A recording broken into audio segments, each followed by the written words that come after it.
નમસ્તે મિત્રો, હું મિતેશ રાઠોડ. સ્વાગત છે તમારું એક નવા બ્લોગમાં. તો આજે અમે જઈ રહ્યા છીએ માતાના મઠ, મોરબીથી કચ્છ માતાના મઠ પગયાત્રા. ચાલતા ચાલતા જવાના છીએ. આજે અમારો ત્રીજો દિવસ છે. ભચાઉ ગામથી થોડાક આગળ, કબરાવથી 2 કિલોમીટર આગળ પહોંચ્યા છીએ. કમસે કમ અમે આઈ થિંક 130 કિલોમીટરની આસપાસ ચાલી ગયા છીએ. હજી પણ થોડુંક ચાલવાનું બાકી છે. તો મિત્રો, જોઈ રહ્યા છો તમે, બધી પબ્લિક આગળ જતી રહી છે. અમુક લોકો જ છે જો પાછળ હાલ્યા આવે છે. અને કેમ પણ બધા ઉઠવા લાગ્યા છે. જેમ જેમ અમે આગળ જઈએ છીએ એમ કેમ બધા ઉપડવા લાગ્યા છે. વરસાદના લીધે લોકો બહુ જ વહેલા જતા રહ્યા છે. 13 તારીખથી લોકો ચાલવાનું શરૂ કર્યું હતું.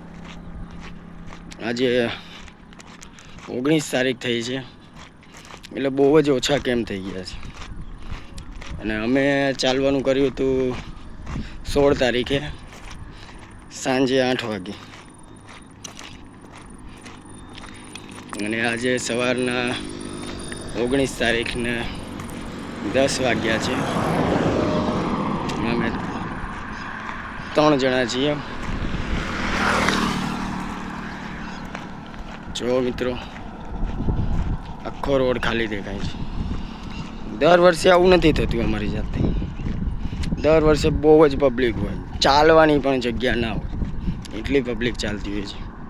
પણ આજ ખેલે અમે થોડા, મને એવું લાગે છે, ટાઈમે જ છીએ અમે, અમારા જે ટાઈમથી ચાલીએ એ જ ટાઈમે છીએ. પણ પબ્લિક બધી વહેલા ચાલવા લાગી હતી, એના લીધે અમે લેટ થઈ ગયા લાગીએ છીએ. કોઈ વાંધો નહીં, માતાજીનું નામ લઈને ચાલતા રહીશું. જય માતાજી, જય આશાપુરા. જો મિત્રો, છે કોઈ? ખાલી ખમ પડ્યું છે. આખો રોડ ખાલી દેખાય છે ને, કોઈ જ નથી. તો મિત્રો, રજા લઉં છું. ફરી એક વિડીયોમાં મળીશ. જય હિન્દ, જય આશાપુરા, જય માતાજી.